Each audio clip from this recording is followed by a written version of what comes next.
Should I count us in? All right, going live in 5, 4, 3, 2, 1. All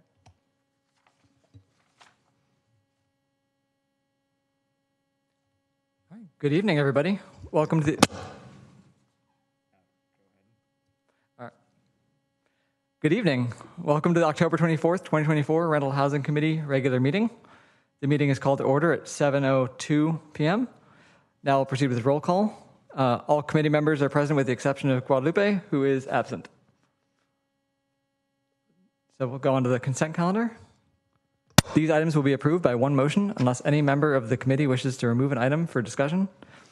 The purpose of the consent calendar is for the committee to efficiently and quickly consider routine or administrative business items with one motion. Public comment will occur after the discussion.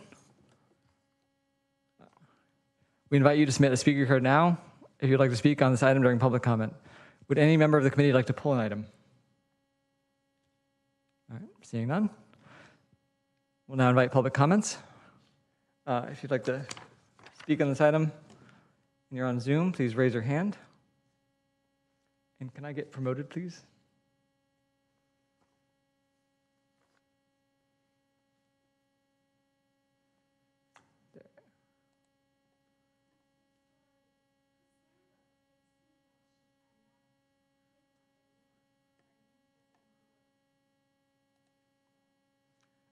Is she hoping to speak on this item?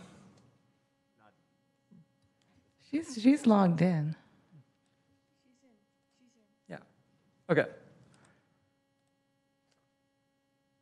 All right. We have one raised hand.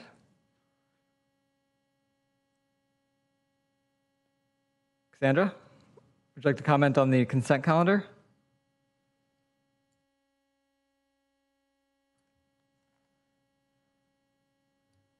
If so, you have 3 minutes. Cassandra, can you unmute yourself? Okay, I just did. So never mind, I accidentally hit the wrong button. All right. Okay. Seeing no more public comment, I'll entertain a motion for the consent calendar.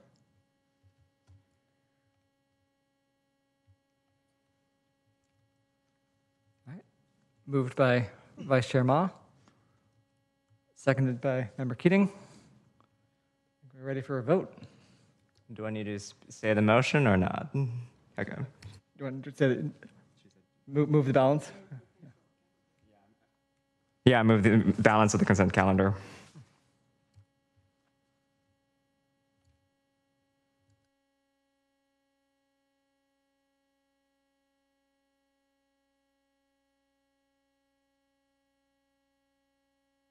Motion passed.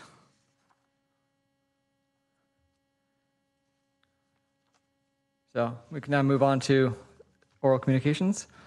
So the portion of the meeting is reserved for any persons wishing to address the committee on any matter not on the agenda.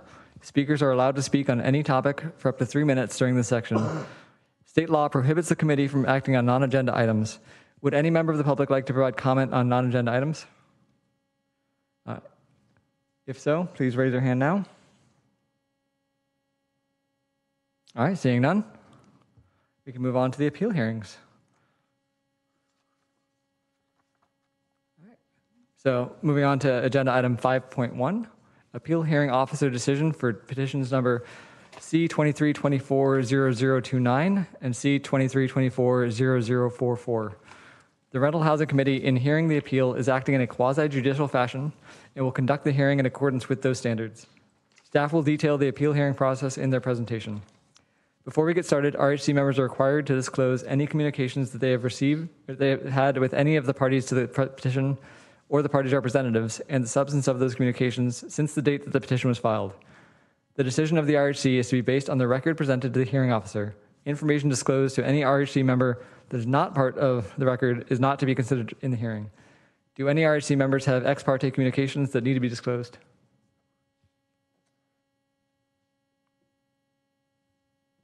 All right, seeing none, we will proceed with the hearing.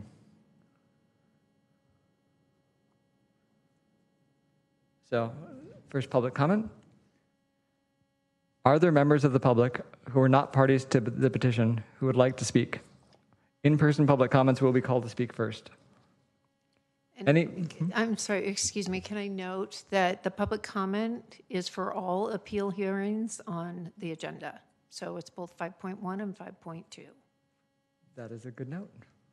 All right, so if any members of the public would like to speak on either appeal, like the first or second appeal, 5.1 or 5.2, please raise your hand now or press star 9 on your phone. Staff will display a countdown timer on the screen. All right, seeing none, we'll move on to staff presentation. Yes, good evening. So I'm going to start with a general presentation that will apply to both of the appeals that you have before you, and then I'll go into the details on item 5.1 first. We'll conduct that appeal hearing, complete that, and then we'll move to 5.2. So the purpose today is to consider the tentative appeal decisions you've received and for the RHC to either accept those tentative appeal decisions or modify them with instructions to staff, citing the appropriate evidence in the record. Next slide. So we're going to do a sort of a summary of the process, the decision process and your role, the schedule of the hearing, and then we'll go into the summary of each of the appeals. Next slide. So you have a couple options with the appeal hearing. One is to do a closed record, meaning that you decide the case based on the facts that were presented to the hearing officer. There is also an option for an open record where you would essentially conduct a new hearing. We do not recommend that. You also can remand the case if you have concerns about the decision, and the hearing officer can then decide whether to accept new evidence, hold a new hearing, and address your issues on remand. Next slide. So the RHC's job is to exercise its independent judgment with regard to questions of law, such as the interpretation of how the CSFRA applies to the issues at hand or statute applies to it. You also need to determine whether or not the appealed elements of the hearing are supported by substantial evidence. We don't reweigh the evidence or relitigate the issues. As I said before, this appeal is based on the record that was submitted to the hearing officer. Doesn't mean you have to agree with the hearing officer's decision. What it means is that the hearing officer had to have supported their decision with substantial evidence, and that there's a logical conclusion based on that evidence. You can follow the path of that conclusion. Next slide. Once again, we don't favor a de novo hearing. That would be a new evidentiary hearing before this body. It would require significant time. It would delay the process for the parties. And also, the record in these appeals was adequately established. Both the parties were given adequate opportunity and time to present all of the evidence. So we don't see a need for any additional evidentiary facts. Next slide. So just as a reminder, so the petition really defines the scope of the hearing officer's decision. So whatever the petitioner put in the petition, that's what the hearing officer is supposed to decide on. Your decision is limited to what was raised on appeal. So not all issues in the decision may be raised on appeal, and so we don't discuss those here. Those are considered final parts of the decision. Next slide. So this is just a graphic to show you how the process can work. You've seen this before. We get the petition, the decision, and appeal. And this is just to show you, particularly if you remand, it will go back for a decision. It can come back for an appeal. So it can go multiple rounds if there is a remand. If you affirm or modify the decision, then the decision is considered final from the RHC. The parties do still have the option to bring an action in Superior Court. Next slide. So your regulations establish the process for appeals hearings. We just completed public comment that's applicable to all the appeals on the agenda. You're in the midst of getting the staff presentation. Then the appellant will be given time to make a presentation. They have up to 10 minutes. The respondent will have 10 minutes, and then each party will have rebuttal. We'll then have time for you to ask questions of staff and the appellants and respondents, and then you will deliberate and make a decision. Next slide. So the first decision before you is 23240029 and 23240044. There's a typo there, but that's okay. And I just want to be clear, both of these appeal hearings before you affect the same property. And they were heard at a consolidated hearing, but the decisions were issued separately and the appeals are separate. So we're going to take them one at a time. So the first one we're hearing involves the same tenant. There were 2 petitions filed by the tenant, just because this gets a little confusing. Next slide. So this was a tenant petition requesting a downward adjustment for rent based on habitability conditions and reduction in housing services. Next slide.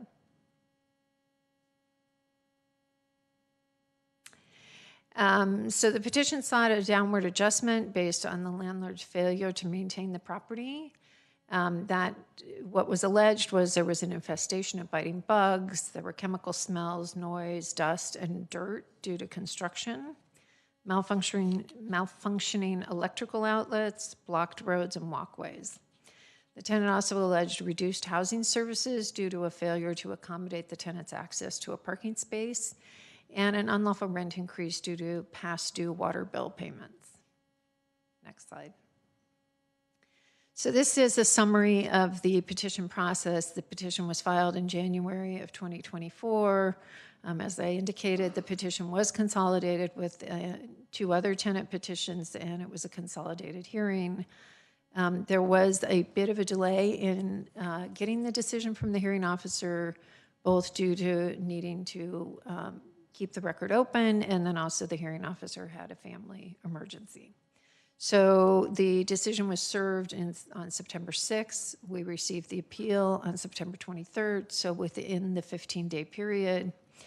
We issued a tentative appeal decision on the 14th, 10 days before this meeting, and you're hearing the appeal tonight. Next slide. So the hearing officer decision concluded that the tenant had met her burden of proof with regard to the biting bug infestation and that it violated the warranty of habitability, which is Civil Code 1941.1. The hearing officer found that the tenant had met her burden of proof that the unit lacked effective heating throughout the premises beginning in December of 2022, and that also violated the warranty of habitability. The hearing officer also found that the landlord had reasonable notice of these conditions, which is a requirement under the CSFRA, and the landlord failed to correct them. Next slide. The hearing officer concluded that the tenant was entitled to a 25% rent reduction due to the biting bug infestation, which commenced September 1st, 2023, and a 10% rent reduction for the lack of heat, which commenced May 1st, 2023. So there was a total refund of $5,650.92. And if the tenant had remained in the unit, the tenant's rent would be reduced to $1,397.50 until both issues were corrected. Next slide.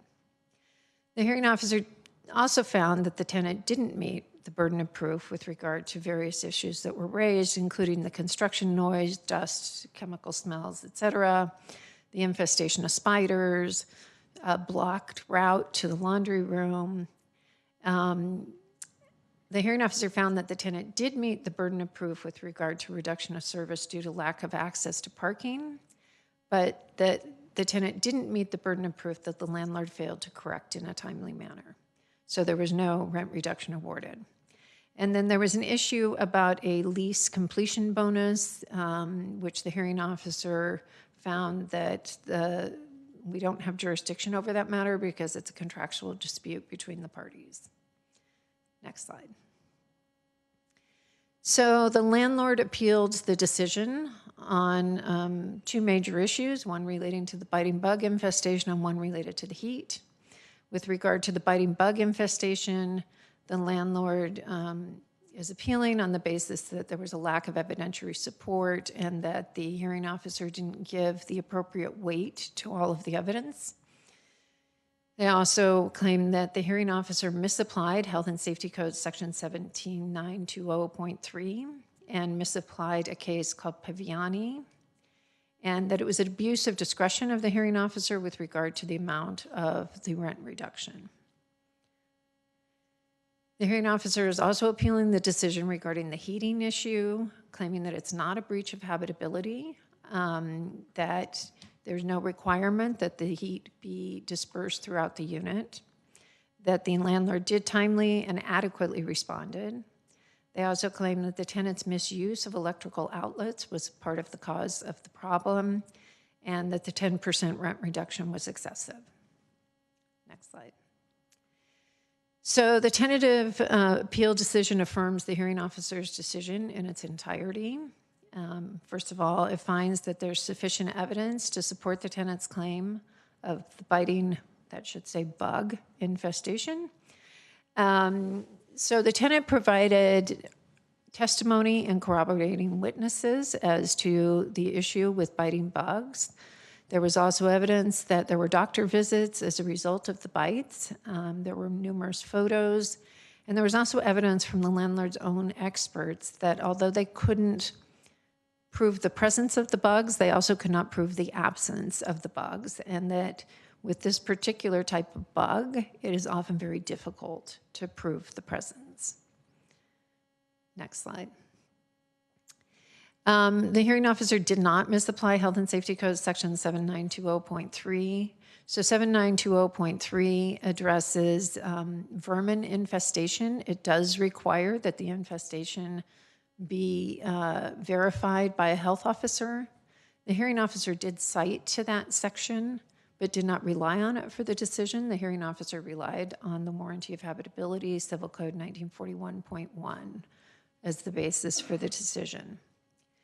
The hearing officer also didn't misapply the case that was cited. The case that was cited for the proposition that a prohibition on vermin must be such that they constitute a strong indication of a materially defective condition, which is an accurate depiction of the case. It also was cited, it was not heavily relied on by the hearing officer in the decision.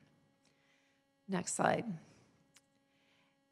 So in terms of the 25% rent reduction, the appellant landlord claims that it was abuse of discretion and it was excessive. The tenant had requested a rent reduction of 85%. The hearing officer did take that into account.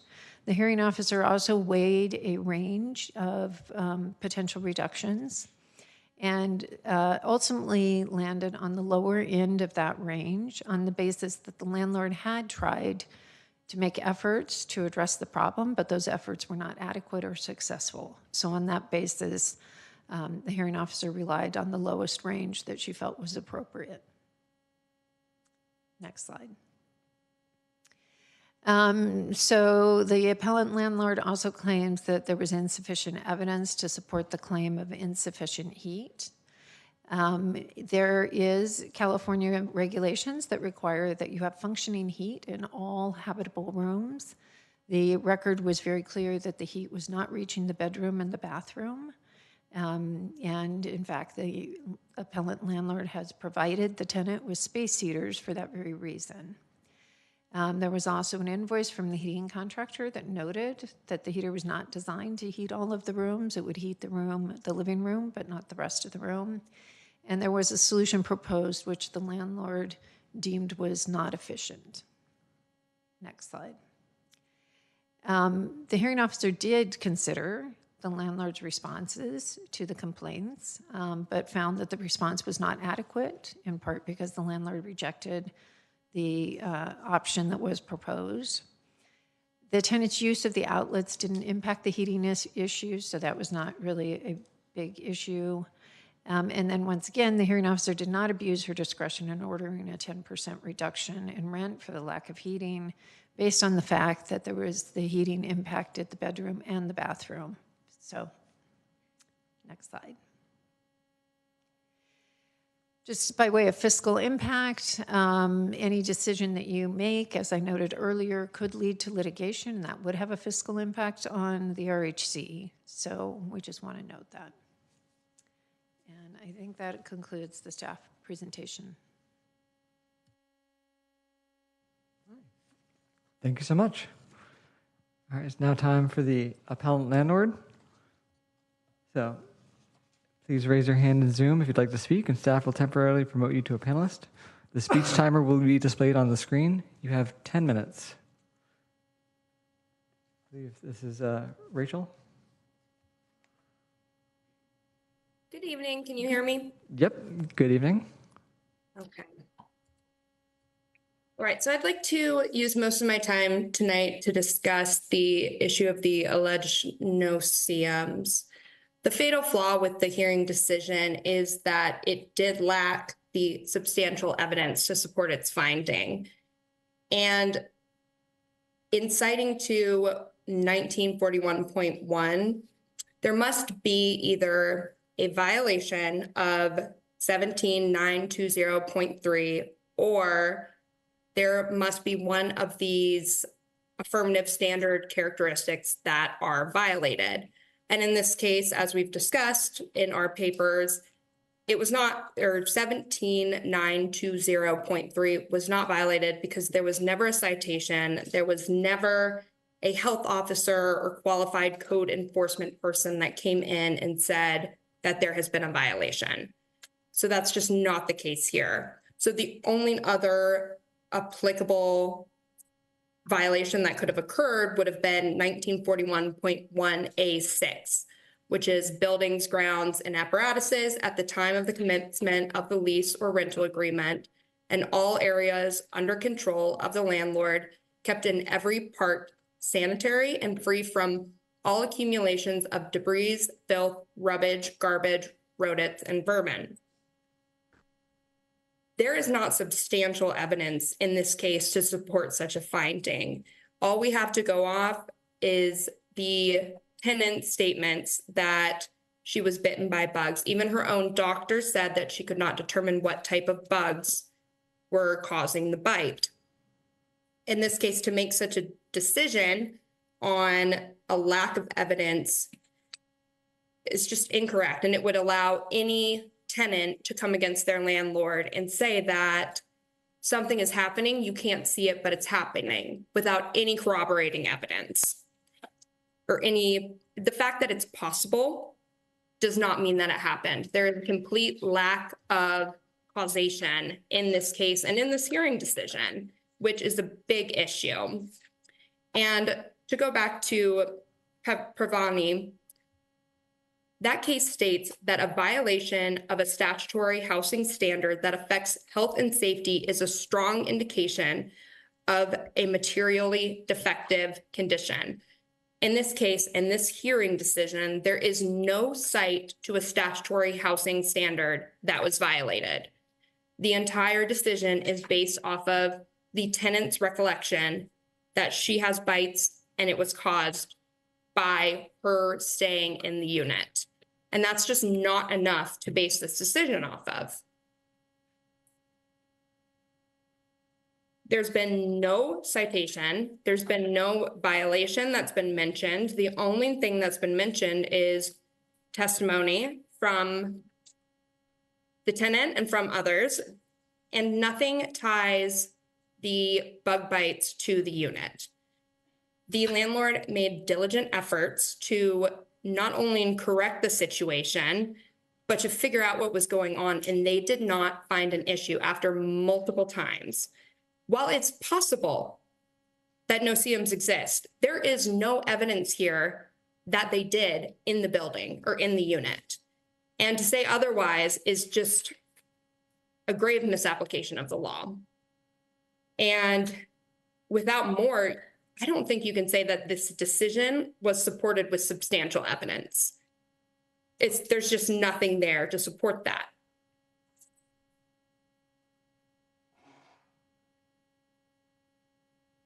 And that's all that landlord would like to say at this time. All right, thank you. We'll now have 10 minutes for the respondent tenant. If you'd like to speak, please raise your hand and staff will temporarily promote you to a panelist. The speech timer will be displayed on the screen. You will have 10 minutes.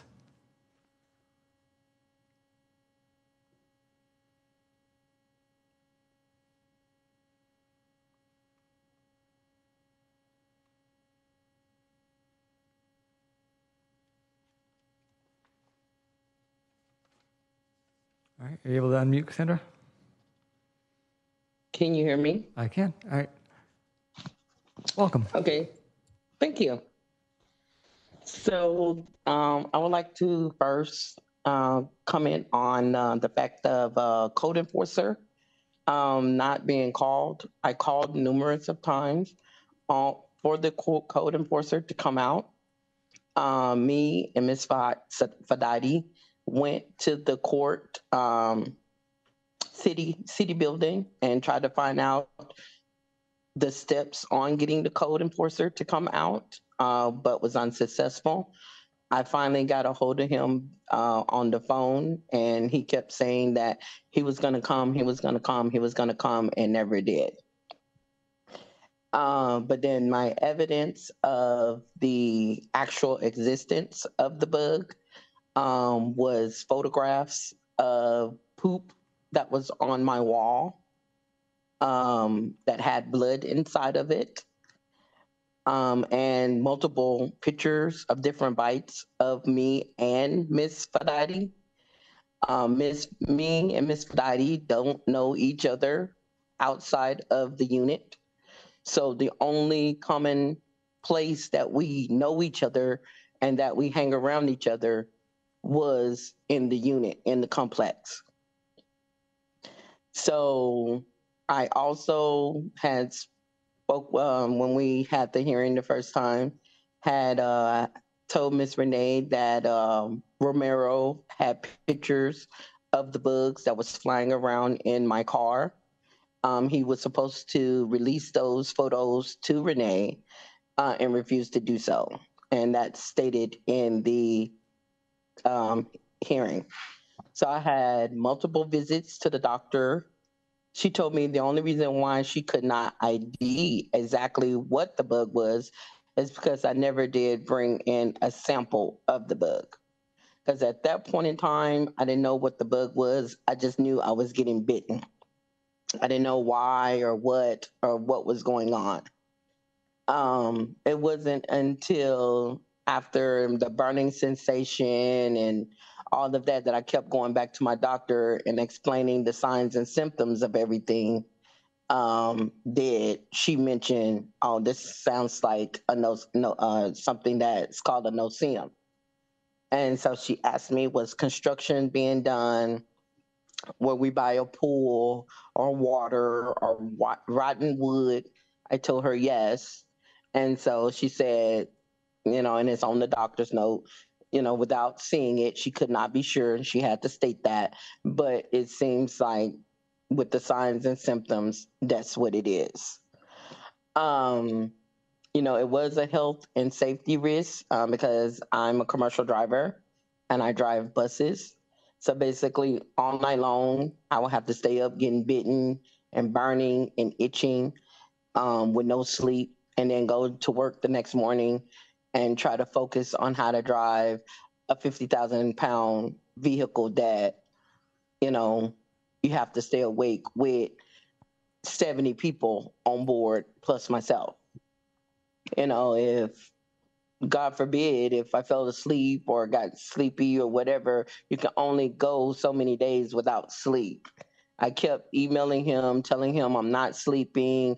I'm, getting in bed. I'm staying up. Can you please do something?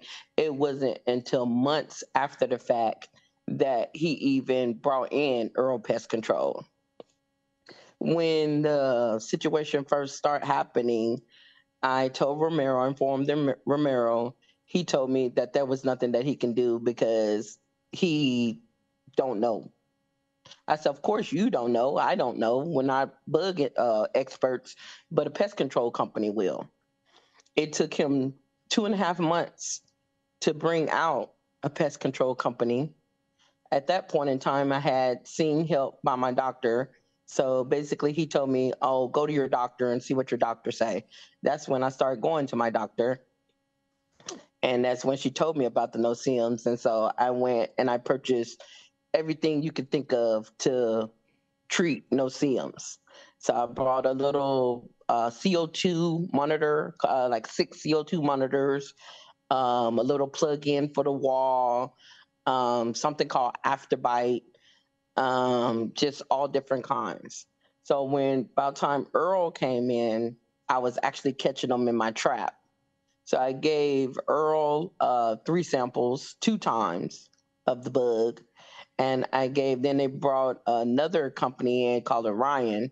I gave him 3 samples of the bug. And then I kept a sample of the bug. They said they were going to go put the bug under the microscope and get back to me with what was going on. Weeks went by, no response. I emailed Romero and asked him, could he reach out to them to figure out what was going on? Finally, they was like, oh, well, they're not biting bugs. They're moths. I'm like, I know what a moth is. That's not a moth. It literally looks like a mosquito. And so he was like, oh, then another guy came out and was like, oh, it's from the sink. It's a gnat from the sink. Gnats don't bite.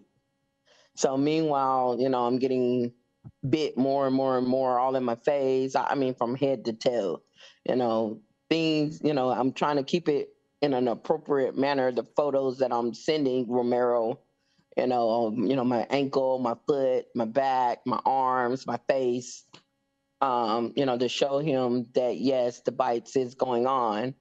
And he told me, oh, well, if you was getting bit, then where is the wall where your excrements are? And I was like, well, there is no wall with the excrements at. And he was like, well, you're not getting bitten. If something was biting you, it will poop on the wall. So I started hunting for it. So I went in my bathroom and was changing my hand towel one day. And there you go, a wall full of poop. So I sent a picture of him and I was like, I found the wall full of poop. And this is it. So maybe like a week and a half later, Earl Pest Control came out and was like, why didn't I leave the poop on the wall for them to see? I'm like, I'm not going to leave poop on my wall for 2 whole weeks. I took a picture. That's the best that I could do. I told him to bring you guys out that day. He said you guys wasn't available to come out that day. So that's all that I could do. But that's all pretty much that. As far as the heating, that was a whole year, maybe like 7 months before they brought out the professional.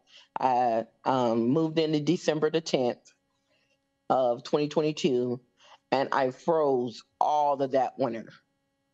The guy finally came like August or something like that, September, October, something like that, and told me that they should have moved the thermostat off the heater because they had the actual thermostat placed towards the heater. So he was like, that's never going to heat anything because if the thermostat is right by the heat and feeling the heat, it's going to think it reached the temperature and it's going to cut off. So they told him to move the thermostat away from the heater to warm more of the room, and they refused to do that. So they said that wasn't, an option, a significant option for them. So yes, I went and I got a space heater, and he gave me a space heater. So basically I can keep warm in my bedroom and when I took a bath. But that's all pretty much I have to say. All right, thank you. So the appellant landlord, you have 5 minutes to rebut any statements made by the respondent. Please limit your comments to rebuttal rather than repeating information already presented. Rachel? Of course. Can you hear me? Yes, go ahead. Okay. Just 3 points that we wanted to make. The petitioner had mentioned that they had called code enforcement, but the requirement under the law is that code enforcement must determine that an infestation has occurred, and that did not happen in this case. Second, the petitioner had mentioned that this was a huge health and safety concern, but they also failed to allow access to to respondent and respondent's pest control services in November of 2023, which it can be assumed that it's not as big of a health concern if you are refusing help and then continuing to live there and not contact the landlord with these issues until January. And third, this conversation about the no-see-ums poop on the wall, there is no evidence or anything that supports the fact that you can see no-see-ums poop. Just a quick Google search tells you that you cannot see no-see-ums poop. So I'm not sure why we are basing this decision on something that is not supported by scientific evidence and just assuming that this is where it came from. Thank you. Thank you. Respondent tenant, you have 5 minutes to rebut any statements made by the appellant. Please limit your comments to rebuttal rather than repeating information already presented. Cassandra? Yes, can you hear me? Yes, you can. Go ahead. Yes, so no, I don't know, what they are. Only thing I can say is there was poop on my wall where there wasn't before. And he thought it was a bed bug. Earl came out, tested for bed bugs, no bed bugs. They thought it was fleas, tested for fleas, no fleas. I started emailing Romero right away in September. I sent a letter to him in writing in October about the biting, along with photos. I asked him to stop coming out in November because I had my cousin come to visit with me, and she had a baby, and one of the glue traps got stuck to her baby. So while I was having a visitor, yes, I asked them to stop, putting the traps down for the sake of the baby and for the sake of health for the baby. But other than that, I had been telling them ever since September, along with emails, along with photos, along with writing, him and Pam Chin. I tried to contact Pam Chin and tell her what was going on. I emailed her. I emailed Romero along with photos. I wrote them a letter in the mail telling them what was going on. So no, it wasn't like I just was continued to live there and wasn't saying anything. And then all of a sudden in January, it popped back up again. No, I was advocating it from basically the very beginning. And the only reason why I asked in November for them not to come out is because I had visitors. And that's it. All right. Thank you very much. All right. It is now time for RHC members to ask questions of staff. Do we have any questions for staff? Mark. Okay, thank you. I had asked a question about this in a previous hearing, but I forgot the answer. So what is the landlord's recourse in the courts depending on, so if the landlord disagrees with the ruling of the hearing officer and of the committee, where could this go in terms of legal action? So if the landlord disagrees, they can bring what's called a writ of mandate in the Superior Court and ask the court to direct the RHC to overturn the decision. Okay, thank you. I have a few more questions. Did the hearing officer see pictures of the bugs that the tenant caught? The bugs that were in the trap, I believe that there were photos of one of the trap. I'd have to go back and look at the record. Okay, thank you. If the two different pest companies could not find the bugs themselves or recommend a remedy, if in fact they were not able to, what is the legal principle or basis in terms of establishing liability or recourse for the landlord to satisfy habitability if there's no actual tangible step that is available? So first of all, I'm not sure that there was any evidence in the record that said that there wasn't anything that could be done. The pest control personnel indicated that this is something that happens, that you can't see the bugs, but I don't know if there was a recommendation to do something about the bugs. But under the warranty of habitability, the landlord is required to have a vermin-free property. So they're supposed to take steps in that direction. Next, 3 more questions. Did the hearing officer have any access to statement or knowledge of whether the wall heater was found to be functional and it did in fact warm the room in which it was located? Yes, there was a report from the heating contractor that indicated that it was functioning appropriate to what its purpose was and that it heated the living room. My understanding of the definition of habitable rooms includes bedrooms but not bathrooms. And I just want to confirm the hearing officer followed that definition of a bathroom not being a habitable room, but a bedroom being a habitable room. Well, there's a couple of different issues here. So the bathroom not habitable in the way that we want somebody sleeping in it, but it still has to be habitable. It has to provide plumbing, it has to function, and heat has to be distributed throughout, including in the bathroom.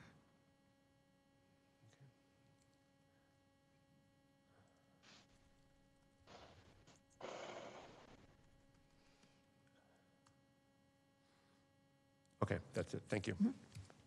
All right, thank you. Robert? Okay, just some questions for some clarification. In this appeal, there's a consolidation of petitions. Is that correct? I'm sorry, could you say that? I missed part of your question. My understanding is that in this appeal, one of the components was a consolidation of petitions. Is that right? Yes, so there were 4 petitions total, 2 filed by each of the tenants. So the hearing was consolidated. Okay. The decisions were not consolidated, so there are 2 separate decisions, one for each tenant, and so the appeals are separate as well. Okay. So, I mean, I'm just trying to understand what are the conditions under which you consolidate something? Is it because it's a similar issue and it's similar in the same landlord, or? Yeah, And Patricia might be able to speak to this as well, but typically it would be consolidated. We wouldn't consolidate if it was different landlords. So Okay. that's the first step. And the issues were similar in these cases. So then, I mean, I'm trying to understand the issue with the bug infestation. Was it multiple tenants that had a problem with the bug infestation? Were they living in the same unit or different units? They are different units. Both tenant petitions made allegations of biting bug infestation. And when we get to the second petition, we'll see the hearing officer made a different decision based on not based on whether there were or were not biting bugs, but based on the fact that the tenant had not given the landlord notice and opportunity. Okay. So when the tenant was referring to the fact that she was referring to another tenant with a similar problem, right? It was a tenant in a different unit, right? Yes, photos were submitted of a tenant in a different unit with similar bug bites. Okay. All right. So we don't know whether or not there was some kind of general remedy proposed for these 2 units that, I mean, would take care of the kind of bugs that Cassandra had said that she had shown photographs of and that kind of thing. I'm not aware of that. I didn't see anything in the record to that effect. Okay.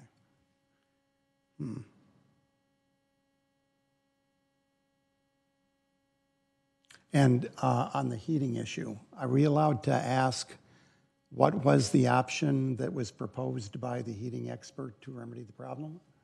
I think the tenant testified to that the heating technician suggested that the thermostat be moved to a different room. Okay. And that would keep the heater on once the living room heated up from the heat, and therefore So there was an option to disperse the heat more. the comment back from the landlord that this would not be an efficient solution, my interpretation of that is maybe she thought that was too expensive a solution. I mean, can you comment on that, or maybe you can't? I can't comment on that, but I took that to be, I mean, what Fair was enough. stated was it would not be efficient to do that. So it might mean that the heater would run longer, or it was just expensive to move the thermostat. I'm not sure which. Okay, those are my questions. Thank you. Thank you. Edie. Thank you. So, listening to the various arguments, I have a question about, so I was perceiving that the main issue here that caused the hearing officer awards was that habitability was reduced.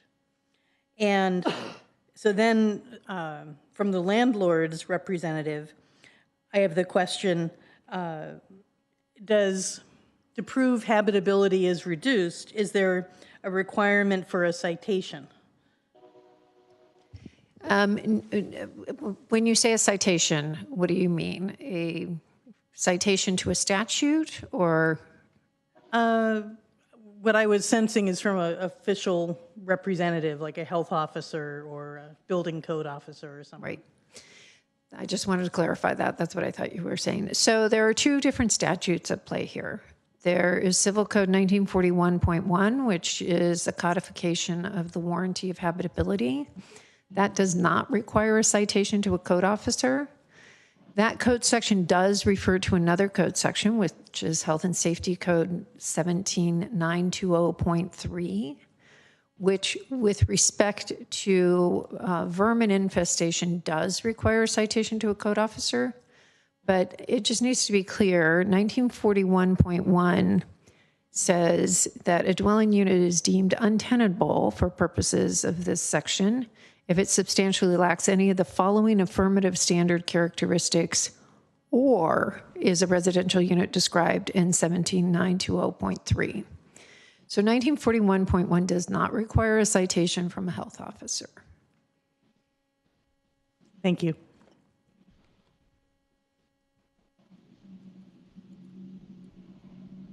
Any further questions? No?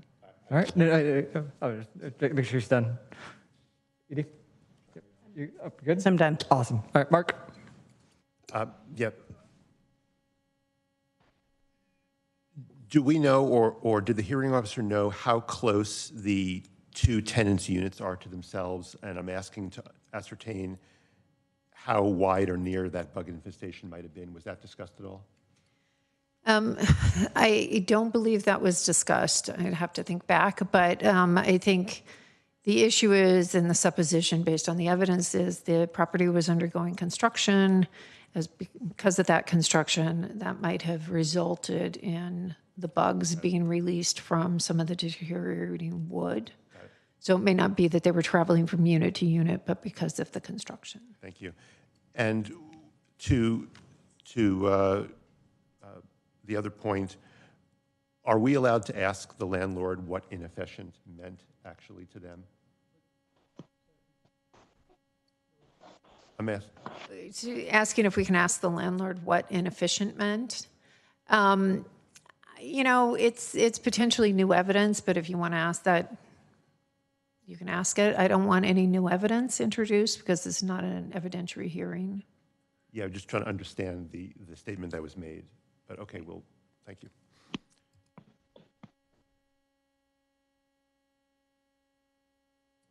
All right, any more questions for staff? Well, now would be the opportunity to ask questions of either the landlord or the tenant. So, if any members of the committee would like to ask questions of the landlord or tenant. Mark?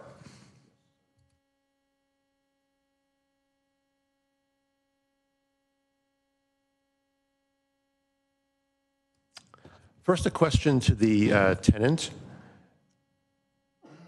Did raising the thermostat temperature, though it was located close to the heater, did that improve the heat situation at all in the bedrooms and bathroom? No, because I had it all the way up to 90. And like the person would say, it would come on like 5-10 minutes and it would heat the little area and then it would cut right back off because the thermostat was literally on the heater. So it felt the heat off the heater. And then it was like, okay, well, it's 90 degrees now. I'm going to cut off. So it was functioning the way it's supposed to function and working the way it was supposed to work. But the problem was it was too close to the heater to distribute the heat properly. Thank you. And then I have a few questions for the landlord. The first question is about the bug infestation. And hopefully if this is a new evidence question, then I'll rescind it. I just don't know what was said in the hearing. What remedy, if any, did the pest inspectors recommend for the bug removal or mitigation? Of course. So the pest control services were not able to detect any biting bugs. We did lay traps and some of them were removed by the petitioner, which was said in the hearing. And we were not able to detect any type of biting bug that would cause the types of injuries that petitioner was complaining about. Thank you. Okay, then next question, back to the point about efficient. Could you explain what the concern was from the landlord of moving the thermostat to another location? Of course. I don't believe this was touched on in the hearing, but I can. Okay, then if it wasn't, then we won't do that. Okay. And then the final question for the landlord. I just wanted to confirm, does the wall heater have any built-in circulation fan, or is it the typical type that relies on natural air movement? It's the typical type. Okay, I thought so. Thank you. Well, All right, thank you. Do any other committee members have questions for the landlord or the tenant? Nope. All right. Then the RHC will now deliberate. It would be appropriate at this time to entertain a motion to adopt the tentative decision, after which such motion can be discussed by the RHC.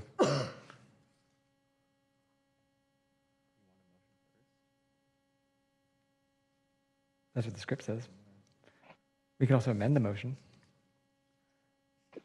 All right. Robert. Yes. So I'll start by making a motion to accept the hearing officer's. What do you need? Oh, Motion button. okay, To gotcha. accept the tentative. Okay, to accept the tentative appeal hearing decision in its entirety. Let me give you, but of course, I'm interested to hear what other people have to say too. But here, let me give you my initial reasoning and why I'm making this motion, okay? I do believe that the hearing officers has shown by a preponderance of the evidence that bug bite infestation was actually present and was not remedied by the landlord's action. I think fundamentally it comes down to the requirement of the landlord to provide a habitable residence, okay? And that means one also that's free of, bug infestations. And so, I mean, the evidence that was given in place was, the photographs, the results from the doctor visits, all of these things added up in my mind to the fact that this is a real problem, and is, the fact that, another tenant was experiencing a similar problem, and furthermore that there was a possibility of what might actually have even been the cause of it, all adds into, the evidence that this is a real problem, even though they weren't able to find what type of bug or, how to immediately remedy it. The fact remains is that the condition is not that you cannot, you don't have to fix the problem if you don't know how to fix it. If the problem is determined to be there, then that's a reduction in habitability. Okay, and so therefore, I mean, I follow along with what the hearing officer said and agree with it. I want to, on the heating, I would just say this, that, I mean, I think that what's expected, under the circumstances. Is there something you need, Alex? Okay. Yeah, back to the heating here. I think that, a reasonable solution was suggested about moving the thermostat. I think it's a reasonable expectation of the tenant that all the habitable rooms be heated by normal means and not stopgap measures like, here, well, we'll just put a heater in there and then that'll take care of it. Okay, I mean, it comes to my understanding of habitability being that normal working conditions throughout the habitable rooms should be achieved, and the landlord has responsibility for it.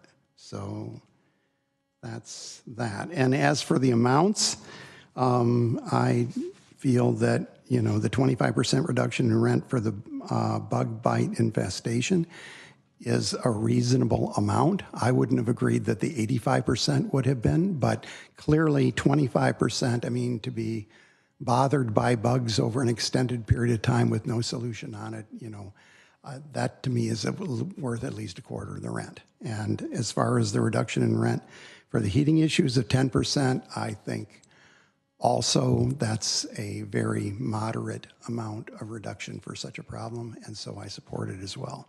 So those are I'm making the motion, those are my reasons, and I'd like to hear what the other committee members think. Thank you. So for the record, motion was moved by Member Cox and seconded by Vice Chair Ma. We'll then move on to Mark. Yeah, thank you. So two points here, the bug infestation and the heater. I did verify what the representative for the landlord said, is that there does seem to be a view in the industry that no-see-um bug poop is not commonly visible, but I'm not an expert. I'm not going to comment on bugs.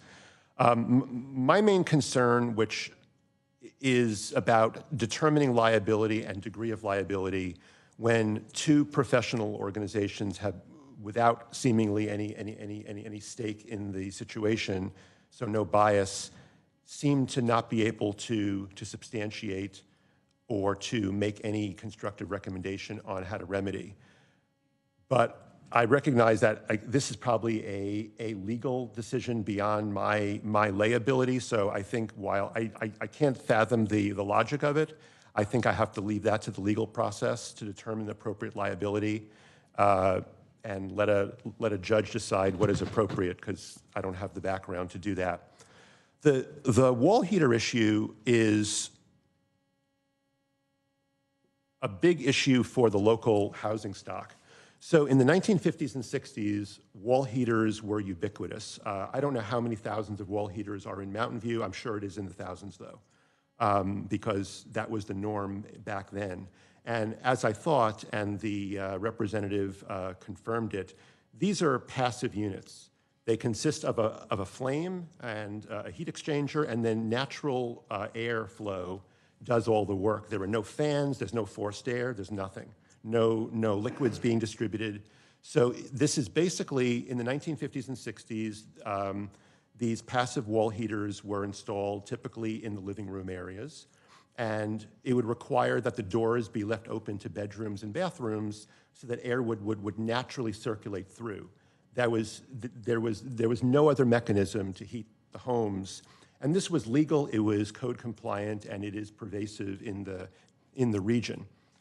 So I'm also perplexed, why not try to move the thermostat? Because it does seem silly for the thermostat to be located right next to the heater. I definitely can see what the tenant is saying, that it went on and off. So I think that the landlord should have raised that in the hearing, because to me that's a really relevant question about why not just move it. However, I have a broader concern of whether habitability standards are changing, because again, the way that my understanding layperson of the way that our codes work. If you build something that is code compliant today, and 10 years or 20 years from now the codes change, you're what's called conforming, which means if you rebuild today, you wouldn't be legal, but we're not going to make you rebuild your house because when it was built in 1955 or 1960, the codes were different. So you can continue to live and operate normally without any legal problem. And that is the case for much, if not all, of the 1950s and 1960s housing stock in the area, certainly in Mountain View. So therefore, if the wall heater is still functional, which we said it was due to the hearing officer's the testimony at the hearing, it's functioning as it did because there's no degradation, there's no fan that stopped working, it's literally just airflow. There is a caveat if someone painted over all the vents, maybe the vents are broken, so there is a possibility of degradation there, but unlikely to have degradation. And so if that's true, if we're able to find in the Rental Housing Committee that a perfectly legal and functional heating setup is no longer valid, then thousands of units in Mountain View and tens of thousands in the Bay Area are not habitable either. And any tenant can file a motion tomorrow and immediately declare their units to be uninhabitable. That is a very troubling and strange thing for me. So I'm really struggling with how a wall heater that was legal and functional in whenever the building was built, 50s or 60s, I don't know, is not still functional today, assuming that it lights, which the tenant confirmed it did. And so declaring uninhabitability, I don't see how that happens, honestly. The doors have to be left open. That's how the original system was built to work back when these buildings were constructed. So I think this is a really difficult one. So that's my comments. Thank you. All right, Edie. So talk about being a layperson. I'm just a user of wall heaters. But at a couple different houses, the difference between the situation we're hearing about that has been by the hearing officer deemed uninhabitable and the habitable situations is the location of the thermostat.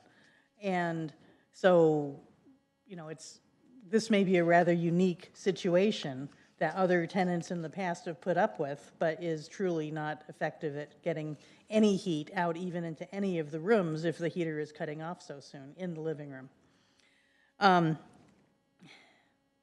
So going to the, should I agree with the hearing officer or not, and the choices around, the question of it, was there a bug infestation or not, and was it in the apartment? And so, there were bug experts called who did not come to a definitive conclusion. But just one thing that comes to my mind is when there's a possible presence of bugs, there's still an option to treat. And I didn't hear that option considered anywhere. I also, feel that some of the testimony tonight came down to, should we, question if the tenant really is correct in assuming that the bug problem is in the unit, or should we not believe that? Or, the other option that was, I believe, suggested is, some tenant might come along and say, I'm being bitten, when indeed they weren't. But I'm not persuaded by any of those possible arguments in this situation, because I do believe that people know when they're being bitten, and that you wake up in the morning and it's like, oh, that bite wasn't there the night before, so it happened during the evening. I don't think that people go to the doctor for no reason. I don't think that people buy mosquito netting for no reason. I don't think that people buy repellents for no reason. So I am very persuaded that the hearing officer was correct to conclude that there was a bug problem that was not corrected. Thank you. So I will be supporting the motion.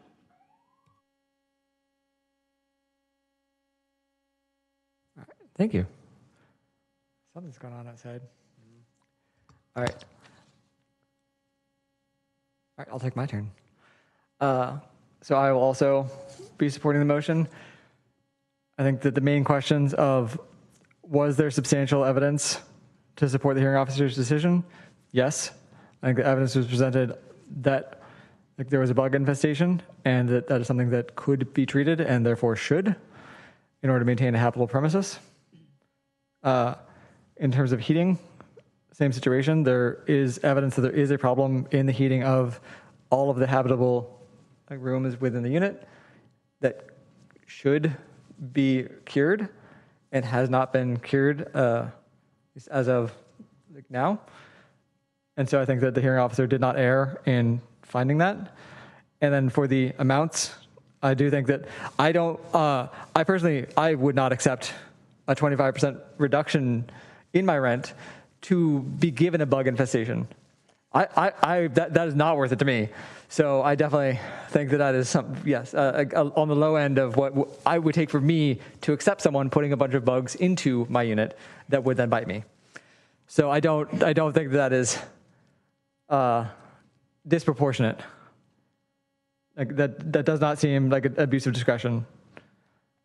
I think that those are the issues that were and then in terms of the cause of the heating issue being potentially the electrical outlets or use of the electrical outlets, I think that it is the responsibility of the housing provider to provide habitable housing, and that includes sufficient heating for the unit. And if there is a cause that can be addressed, that the cause should be addressed. And if that is something in the electrical system that is sensitive to the use of the unit by the tenant, that is still something that is a responsibility of the landlord to take care of to make sure that it is habitable by the average person. Vice Chair? Thank you, Chair. Many of the points that I agree with have already been stated. I'll just specify my specific comment on why I support the motion. On the topic of whether code enforcement is necessary, I believe from the record we've shown that the specific citation to the civil code we're making does not necessarily require a code enforcement officer. While it would be useful for as a standard, obviously, the city of Mountain View has a lot of properties, and we have only so many code enforcement officers who have to do a prioritization. So I do not feel like it would be in the interest of justice where we would have to require a code enforcement to show up to every case that might occur, because that places quite the burden on the person who is suffering ongoing harms, in this case affecting their livelihood. And I will also note that there was a certain amount of delay in addressing the bug issue that should be taken into account in the record.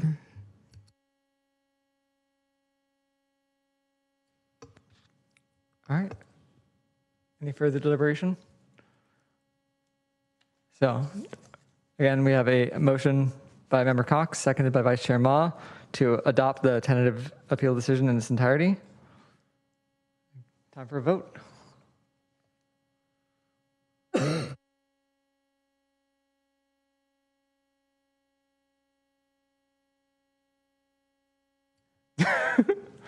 There it goes.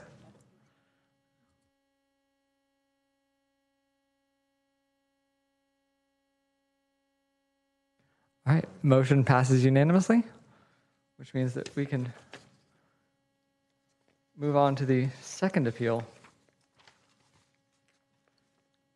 Some deja vu. We will now move to agenda item 5.2, appeal hearing officer decision for petitions numbers C2324-0030 and C2324-0031. The Rental Housing Committee, in hearing the appeal, is acting in a quasi-judicial fashion and will conduct the hearing in accordance with those standards. Staff will detail the appeal hearing process in their presentation. Before we get started, RHC members are required to disclose any communications that they have had with any of the parties to the petition or the parties' representatives and the substance of those communications since the date that the petition was filed. The decision of the RHC is to be based on the record presented to the hearing officer. Information disclosed to any RHC member that is not part of the record is not to be considered in the hearing. Do any RHC members have an ex parte communications that they need to be disclosed? Seeing none, I'd like to also note that, oh, do you want to say it? No. Oh, Member Rosas has now joined us for this part. So we can now proceed with the hearing. We've already done public comment on both items, so we can start with the staff presentation. Yes. Good evening again. Next slide. So this is a petition for a downward adjustment of rent because of habitability conditions and reduction in housing services. Next slide. So the petition sought a downward adjustment based on the landlord's failure to maintain the property, based on an infestation of biting bugs, chemical smells, noise, and excessive dust and dirt due to construction, a defective front entry door, and also an unlawful rent increase due to the unit being out of compliance with the habitability requirements. Next slide. So the petition was filed on January 12th, 2024. Once again, these two petitions were consolidated with the petitions from the hearing that you just conducted. The hearing was held on March 11th. The record was closed on April 1st.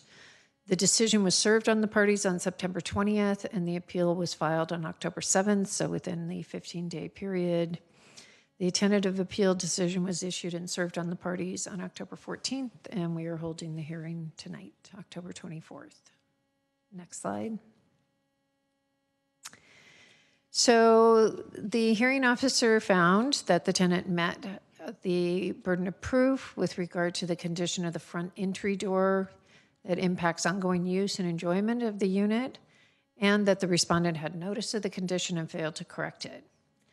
The hearing officer found that the tenant should be entitled to a reduction of 5% of the rent, or $96.57, beginning October 27th, 2023, and that the landlord was to refund to the tenant $1,120.23, that the base rent for the unit is adjusted downward by the 5% reduction, so a base rent of $1,834, sorry, there's a typo there, $1,834.79, until the condition is corrected. Next slide. The hearing officer found that the tenant did not meet her burden of proof with regard to the following: construction noise, chemical smells, and dirt, spider infestation, and that the condition of the unit was not in compliance with Civil Code 1941.1 and Health and Safety Code 17920.3.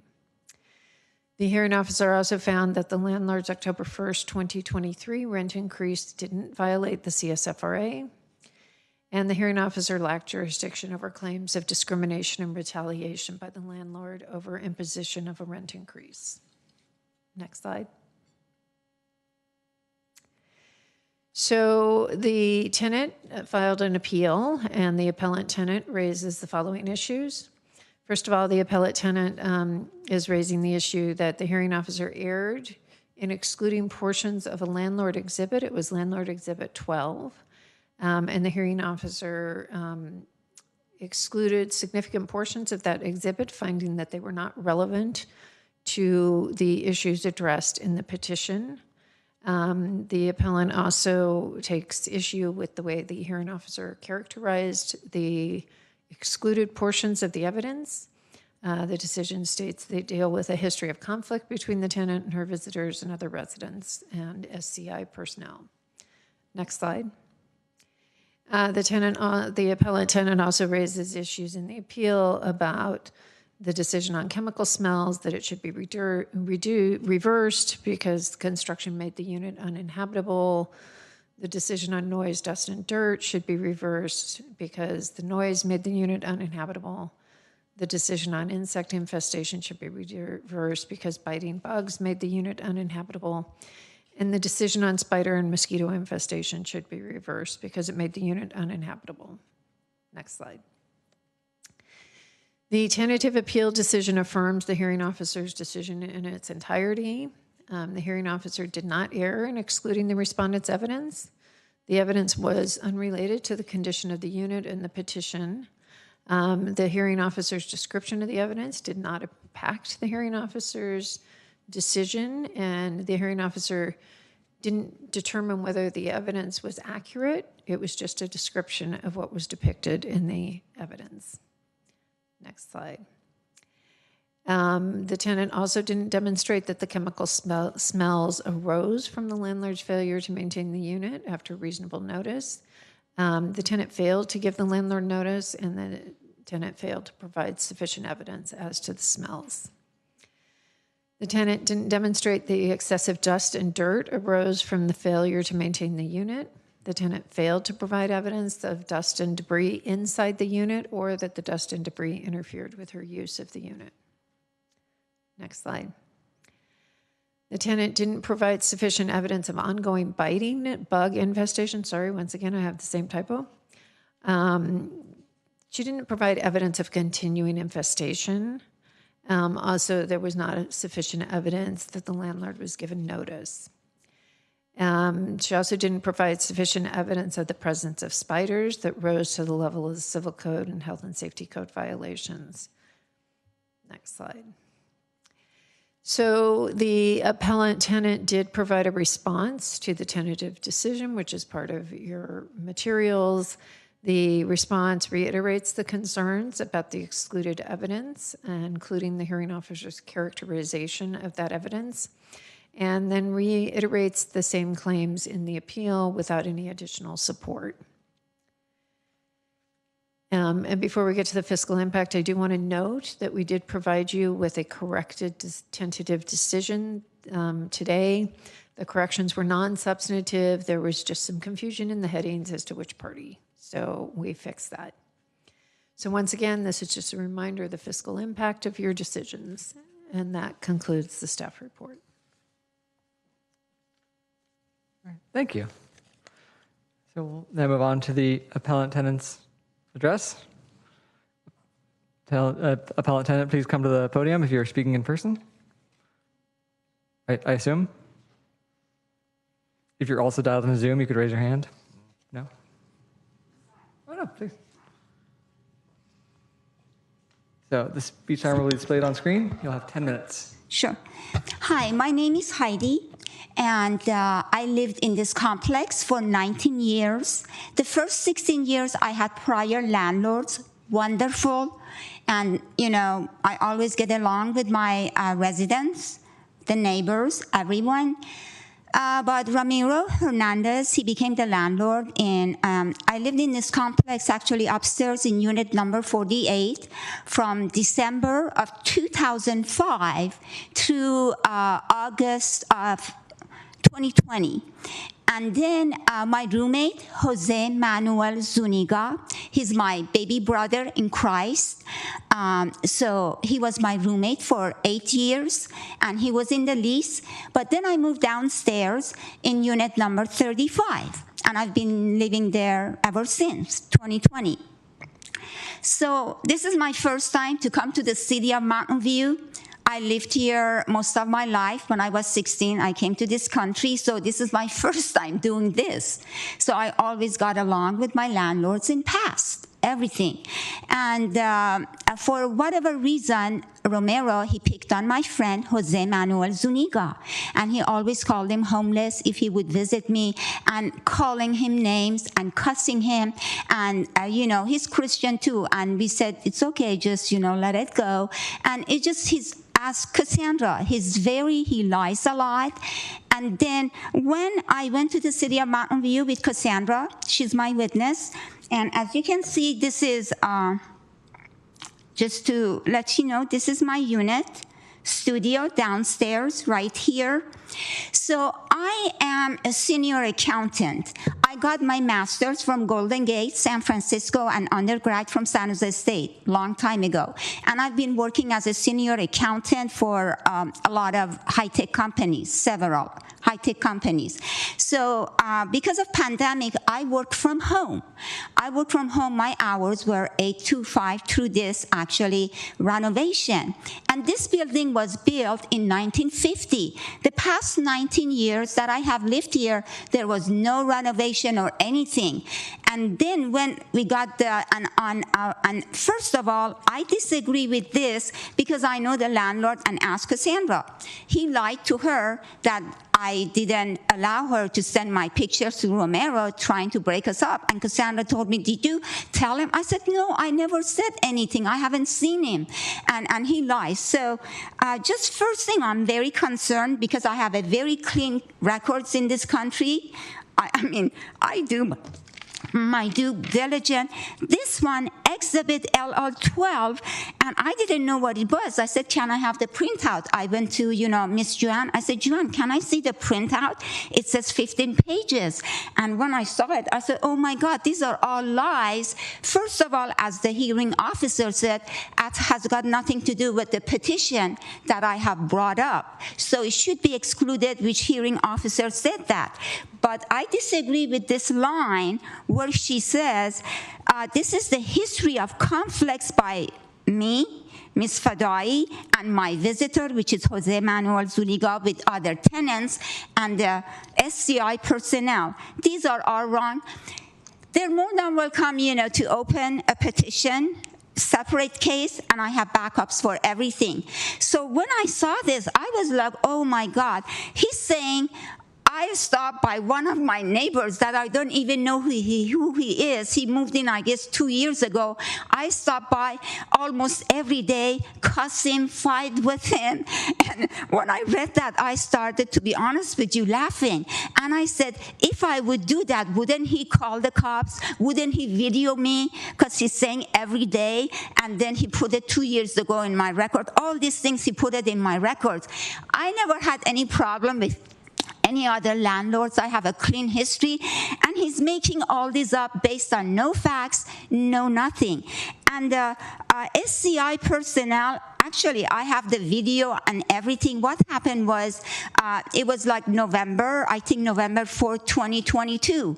And just to let you know, I go to church on Sunday. I do voluntarily work. Also, I go to park. I feel like one of my ministries to reach out to the homeless and to people who are on drugs. And I tell them God loves them. They can overcome the drugs. And I give them money to buy food. I buy them clothes. This is the heart of God, and that's what I do. So he doesn't, and he kept calling my friend homeless. He's not. He used to work in construction. He was living with me for 8 years as my baby brother, and he just picked on him, and we both just, kind of said, it's okay, just let it go. And then he brought him into this, to LL12, and I'm like, Lord, that has got nothing to do with the issue. He's just making all these lies. My first request is, please, hearing officer, she said, yes, this is going to be excluded. I just want to make sure it's not going to be on public information, correct?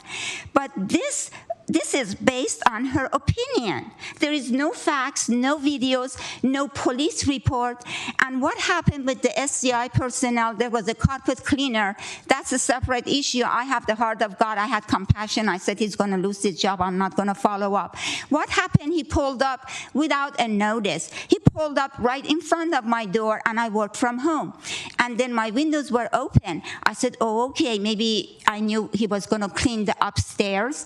So I closed my windows, and then the smell was getting bad, so I opened the door. I said, Señor, por favor. I speak a little bit Spanish. I said, could you please move so I could get out? Because I can't breathe. It's so hard to breathe. So he started cussing me. He said, pendejo, cállate, chinga. I understand these curses because when I walk by construction, I ask Joe, what does it mean? And, Jose, he tells me what. And I said, Señor, por favor. And then he got mad. And then I closed the door. I said, oh, God. And then, again, when I opened the door, again, I wanted to get out, but I couldn't because he was so close to the door. To make the story short, again, he cussed me. And there was a generator with water combined with monoxide carbon, and it splashed to my face. So I closed the door. I went and washed my face. I I call him Joe, Jose. I said, Jose, you speak Spanish. Please come and tell this gentleman to move because he doesn't move his van. I told him, please, por favor, he doesn't. So he came, and I started hearing him cussing my friend. So my friend Jose called the cops. The cops came. I had the video. I sent the cops the video, and I said, it's okay. I don't want to follow up. He just cussed me. It's okay. I forgive him. I don't want him to lose his job. But on my back, oh my God, they made up a story to the police officer. I have the complete video what happened. But that's, but the officer, she didn't see my video or anything. So this line has to be removed. It's not based on facts. It's the opposite. And Cassandra knows this landlord is just, he gets mad, he gets angry, he yells, ask her. But I ignore. I just say, peace of God, Lord, it's okay. But he made up all these stories. Back to my point. This is my apartment, number 35, the unit. I work from home. And the workers, they have all this equipment. And right here, there is no patio. I work behind my window. I have my table, raising table, my laptop. And it was all this noise, all this chemical that they use. They took the plank out, the rotten wood, and for 3 days they left it there. And that's where, actually, this is an old building. That's where all these insects, spiders, you name it, maybe no-see-um, mosquitoes, all these, they had their nests, and I guess they were mad, these little insects. So I got bitten, and Cassandra knows. I would itch and burn, and we had the same symptom because we talked, and I said, Cassandra, I don't have medical insurance because I work as a contractor. So she went to the doctor. Our symptom was the same, and she said, Heidi, I found out what it is no-see-um. I said, whatever it is not, pleasant, because she knows I was getting bit, and I'm sorry, I couldn't even wear shorts. I would wear tights. And then one Friday night, I was bitten all over, excuse me, my behind. And I called Cassandra. I said, Cassandra, I'm so scared. I'm burning, itching. And this is the fact, gentlemen and ladies. They gave us 2 notices. They started the work on August 23rd, and it went all the way to October 6th. And I think they were going to extend it, but when they found out Cassandra and we were going to do City of Mountain View, they stopped the work. This is, my evidence is, I sent some pictures and I didn't send it. I said, Cassandra, you send it, because this landlord, he hates Jose, he hates me, he's really mean to me. I can't even send him anything because he's really the way he is. So Cassandra said it on my behalf, and then he told her I never gave her the permission. I said, no, that's not true. I never talked to him. Thank you. Okay, thank you. So just... Time. Thank you. Time. So we will now move on to the respondent landlord. Please raise your hand if you'd like to speak, and staff will temporarily promote you to a panelist. The speech timer will be displayed on the screen. You have 10 minutes. All right. Welcome back, Rachel. Good evening. Hi. Just very quickly, respondent was not given notice from this tenant, even if there were any alleged issues. And other than that, respondent submits to the tentative. Thank you. So we'll have 5 minutes for rebuttal from the appellant tenant. You have 5 minutes to rebut any statements made by the respondent. Please limit your comments to rebuttal rather than repeating information already presented.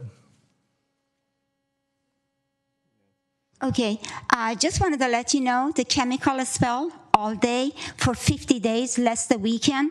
I would smell it because I work from home right behind my window, and also the derbies every day I would go out and clean up with Clorox wipes. This is only for rebuttal to the comments made by the respondent. Right, I'm sorry. What did the lady say? Oh, they did not get notice of the issue. They were not given notice of the issue before the petition. Oh, I see. I didn't give the notice? Yes. That was the statement made by the respondent. That I didn't give the notice, I'm sorry, to the landlord? Yes, that was the statement that you can rebut. Very good. Okay, very good. Thank you. The reason I didn't give the notice to the landlord, because the Friday when he came and he gave me Friday 18, he knocked on my door as he always used to do. And then when I opened the door, he pointed his finger to me. He says, I'm going to tow the red Z that is parked in my parking lot. That's assigned to me. So I went to his office, I grabbed my list, I went to his office, and he knew it. He just liked to intimidate me. So when I went, I said, Romero, please don't tow the Z. It's written in the list, please look at the back. And he yelled at me. He said, get out of my office with his hands going like that. Ask Cassandra. He gets wild sometimes. And I said, please don't tow it. Please look at the list toward the end. And then he goes like this, and he gets really mad. He was yelling at me, get out of my office. He's done that in the past. So and then he turned to his drawer. I said, oh Lord, is he gonna reach out for a gun or something? So I just ran out of his office, went back to my unit. So I told Cassandra, and Cassandra knows that. I said, Cassandra, I cannot give him notice. Even Cassandra told me, why don't you send him an email? I told her the situation. She found out later because she picked on him. He picked on her too. So I said, you send my picture along with your email, which she did. And I couldn't give him a notice. I'm sorry. If the landlord, and I have brought it up in the past to Pam, I called her, she never responds to me. But in the past, first 16 years, I had wonderful landlords. They were so helpful, so nice. But this one, then I said, Lord, I just don't say anything. So unfortunately, my luck, but I got bitten. This is, if you look at the work order, sir and gentlemen and ladies, I got bitten. Cassandra knows, bitten. I sent her, I gave her some pictures.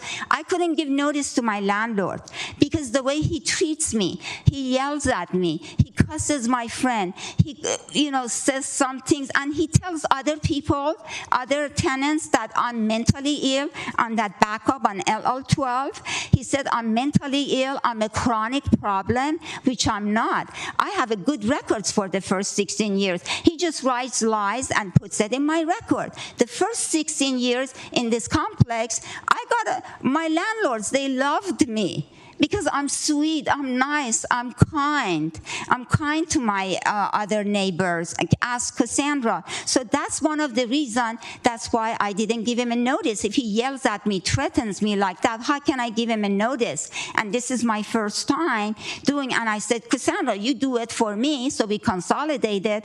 I live right underneath her. Cassandra's right there, I'm right here, 35, and my place actually, in a way, when it comes up to derbies and noise, is horrible and chemical, because they were right behind my windows. On this side, all the units, I would smell all these chemicals, and I had to shut it, and it's hard to breathe when you shut your windows from 8 to 5. Again, just rebuttal about the comments made by the respondent. And that's the reason I didn't give him the notice. And he, would you give him a notice if he treats you like that? I'm scared, to be honest with you. Not scared, but try to keep, distance, not to get hurt, and not to get, yelled at, just to keep it to myself. But the truth is, I got bitten, and I smelled all those chemicals, derbies I had to clean every day, and noise constructions for 50 days less the weekend. You can look at the work order.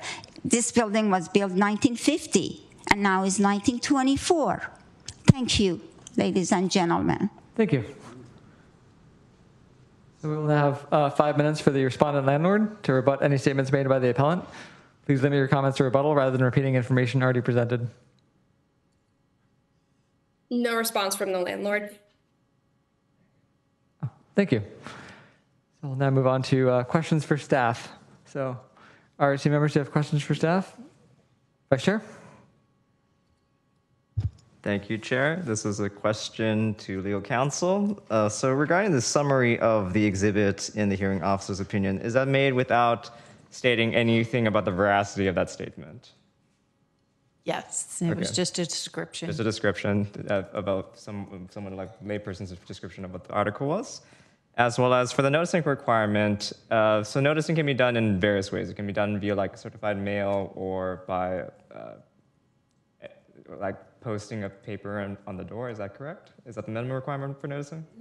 What type of noticing are we talking about? A noticing of issues within the warrant of habitability. So in terms of the tenant giving notice to Yes. the landlord, there's no required way. A lot of landlords have specific like portals for people to give notice, but I think as you just heard, the tenant acknowledge that notice wasn't given. Okay. Thank you. Robert? So my question is back to staff that, let's say, I mean, there was, in the discussion of, you know, the conditions and the procedure that was followed or whatever, I mean, the question came up of, it wasn't clear whether or not the bug infestation is even continuing at this point. If the tenant would say that, would acknowledge that, you know, that this is a continuing problem, would the tenant be able to rework the petition and give notice to the landlord, or would that be considered a situation of double jeopardy? No, I mean, if there's continuing issues in the unit, the tenant could give the landlord notice, give the landlord time to cure the issue and opportunity to cure the issue. If there weren't a correction, the tenant could file a new petition, but any relief would only begin from when the notice was given. Okay, and then just one other question back to staff. I mean, I think I know the answer to this one, but I'd like it confirmed one way or the other. We've heard a lot of testimony about, you know, that staff is ready and able to help any tenant or landlord that in understanding what the procedures are needed in order to be able to go about and file a petition. So I'm trying to make this not sound hypothetical, but I mean, you know, what I really want, I'll just say it this way. My impression is this, that if a tenant had a problem with habitability, they could come into the rental housing office. They could ask the staff, they could tell the staff, I have this problem. How do I go about doing the petition process correctly? And staff would be able to outline what the steps are in order to be able to do that. Would you agree? Okay. Okay. Those are Do you want to say the mic? Absolutely. Okay, thank you for that. All right, that's all my questions. All right, thank you. Mark? Yeah, thanks. Question to staff. Assuming that this is not new evidence, is there any current indication that the bugs are either present or no longer present? Do we know the status of that question? I don't think we know the status of that question. I believe that the tenant in the prior petition has moved out. Okay, thank you. And the second question, I just want to reconfirm, make sure I was hearing correctly.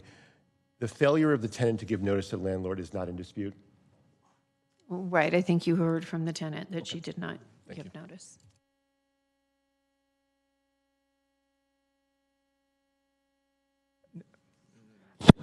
So, yeah, thank you.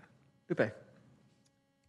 So I do have a question. Maybe this is not an appropriate question, but I'm just curious to find out where the previous tenant and the petitioner now, what is the proximity of the two apartments? I believe they might be up and down from each other. One's on the upper level and one's on the lower level. Thank you. That's all I had. All right. If there's no more questions for staff, we now have the opportunity to ask questions for either the landlord or tenant. All right. So the RHC will now deliberate.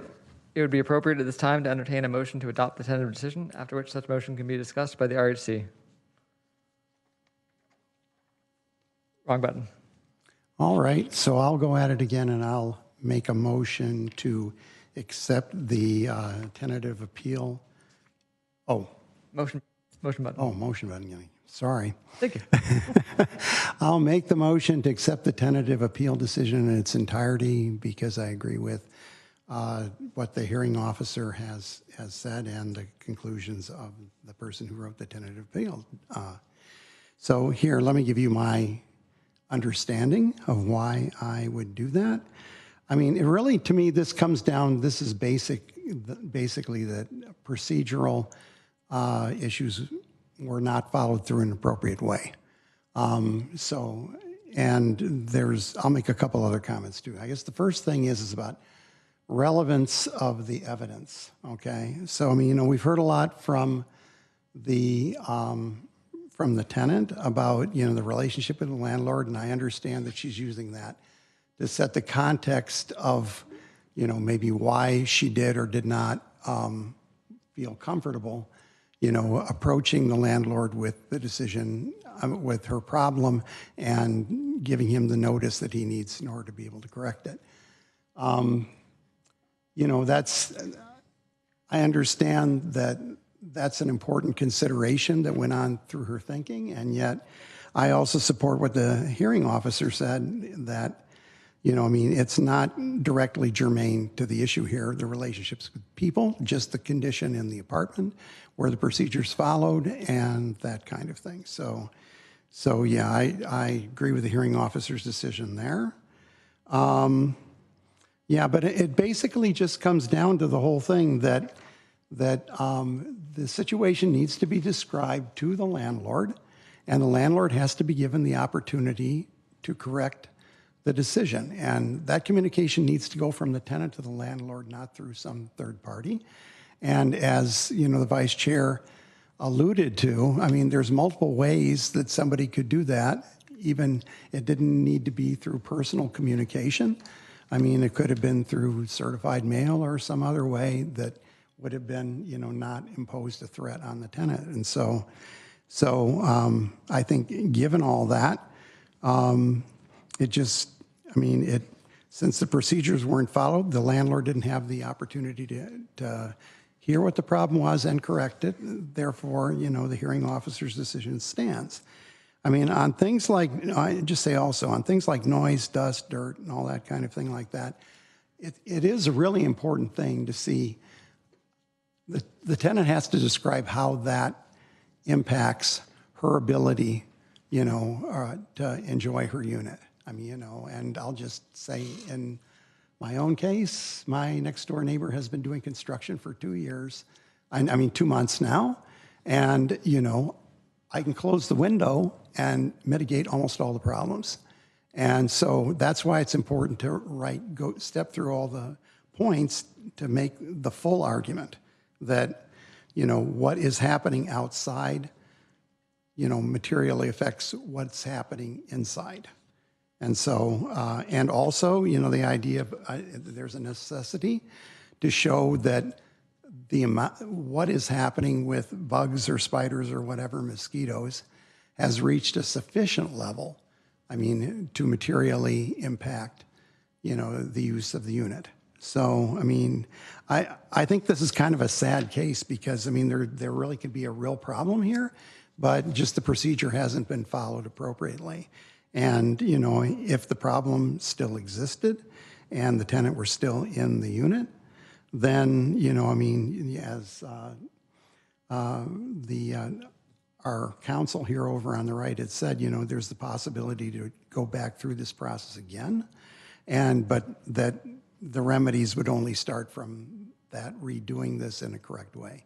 So anyway, that's my justification for why I'm supporting the tentative appeal decision in its entirety, and I'd like to hear what everybody else has to say. Well, you'll get to hear what Edie has to say next. Is there a second for the motion? Oh, yes. The motion was made by Member Cox, seconded by Member Keating, to approve the decision in its entirety. So it is interesting this evening to be reminded of how tenants and landlords need to interact with each other. And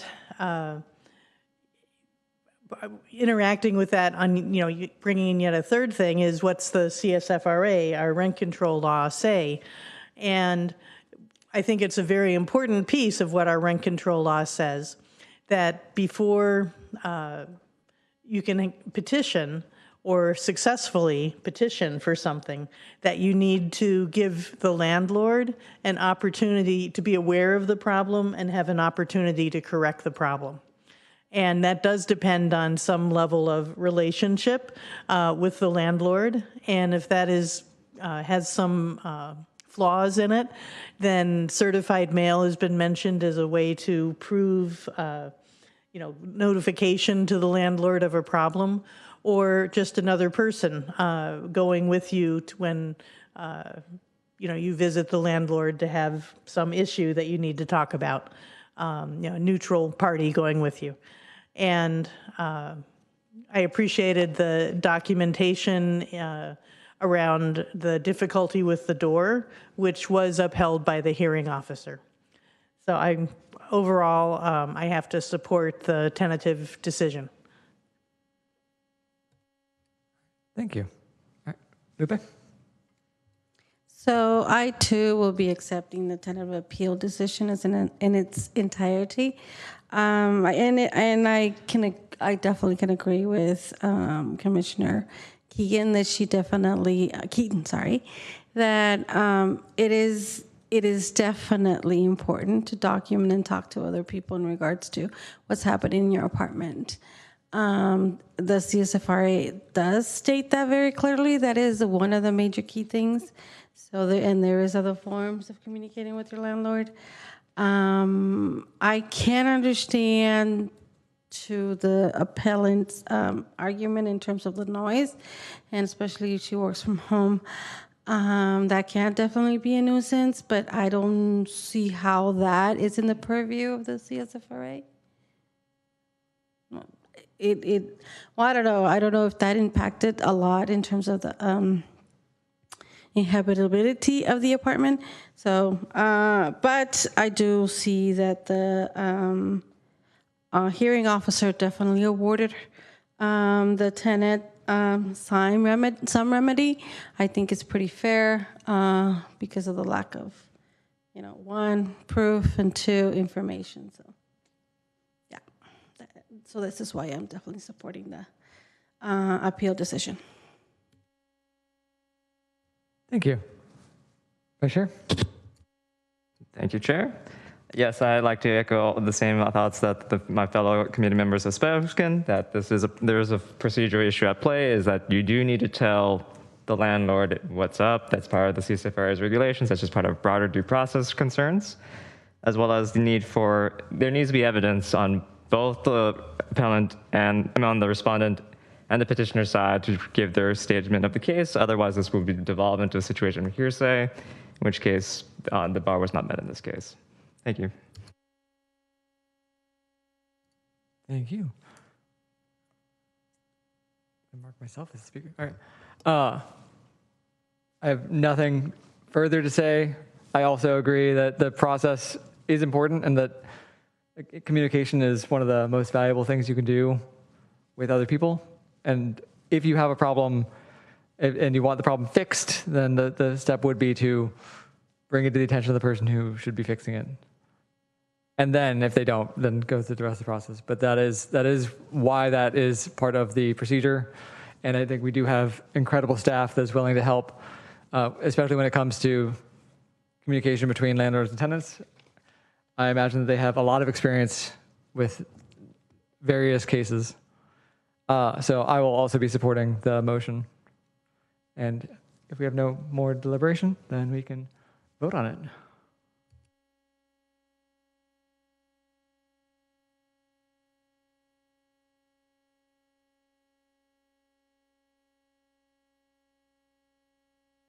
I think we might have to do a roll call because I think.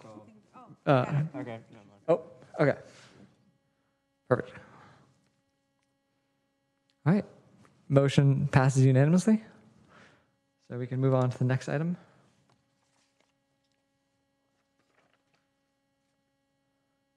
Which is committee staff announcements and updates. And I believe staff has some presentations.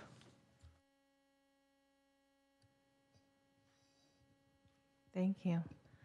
All right, so we'll look at the upcoming events and office hours. Again, we are continued to have our virtual office hours for anyone in the public to join us virtually. That's every Tuesday from 10 a.m. to noon, and people can join online there at the link. And we have a couple October, November workshops coming up. There was one today at the Senior Center, and that was sort of Rent Stabilization 101. I didn't do the presentation, but I heard it went really well, and the attendees were really interested in participating with our staff, so that was great. And coming up in November, we have an open to all hybrid workshop about credit counseling and debt, and that will be held at the community center, and we will have a guest speaker from Project Sentinel for that. And then November 21st at 2 p.m., we have another informational workshop about submitting a utility adjustment petition, and that one will be landlord focused and virtual. And because of the petitions, we have decided to hold our landlord office hours every Thursday for, a time, as long as they need it. So at the moment, we have every Thursday our landlord help centers, and that's either in person or virtual. That's from 1 to 3. So we're seeing a lot of people join specifically for the petition, but of course we help with anything under the sun about the CSFRA or the MHRSL. And we are keeping our first and third Thursday schedule for our tenants help center, and that continues to be from 6 to 8 p.m., again, hybrid, in person or online.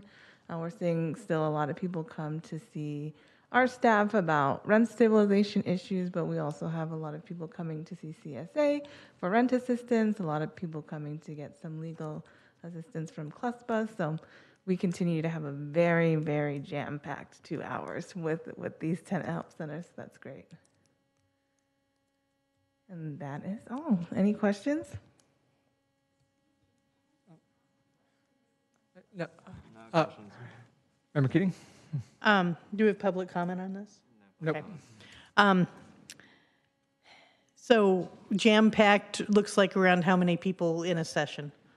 So that looks about 20 or so individuals coming for multiple issues. So they're seeing multiple staff people for multiple issues. For example, someone might have a 3-day notice, so they'll talk to CSFRA staff, they might talk to legal about the notice, and then they might see CSA for rental assistance.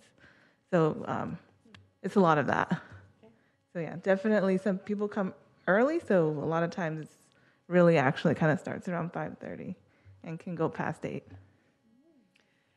And can we get a quick update? Is it appropriate, or do we have to wait for the utility petitions and how many turned in and are some complete? And I think Patricia might have some information on that. Sure. We are very much still at the beginning of processing submittals. So we are working with, well, I think we've received 3 for review. And we have quite a few more coming toward us, which is good. And we're working with the property owners and the property managers to process those and support them as much as possible. All right. And actually, for that, if landlords are not able to make any of the workshops, they can review the ones that are on our YouTube page, right? That's correct, and we have quite a large number of people accessing the workshops through the YouTube channel. We're able to see those numbers, and they're quite significant, actually. So that's really good. And how would they find that? By going to our website at mountainview.gov/rubs, and they can click on the link to the YouTube recordings there. Excellent. All right, any more questions or comments from the committee? All right, then it's my turn to announce the future agenda items. So at our Thursday, November 14th, 2024 meeting, we will have more appeals and a study session on the tenant relocation assistance ordinance. Maybe, again. Yeah? I mean, this is, I think, the third time it's been scheduled. Yeah, it should be happening. Definitely happening, right? Yeah. You promise? Okay. Any additional comments or announcements from committee members or city staff? I just have a question. I mean, on this review of the trail, are we looking at a study session to make changes to it, or is this just for our own informational purposes, or can you give a little bit more info? Yeah, so the housing element comprises of one action plan to study the efficacy of the trail. So that's what this agenda item is about. Okay, thanks. They're putting a lot of work into it, so it's going to be good. All right. I believe that means we can adjourn the meeting. At 8:58 p.m., the next Rental Housing Committee meeting is scheduled to be held on Thursday, November 14th at 7 p.m. Thanks, everybody.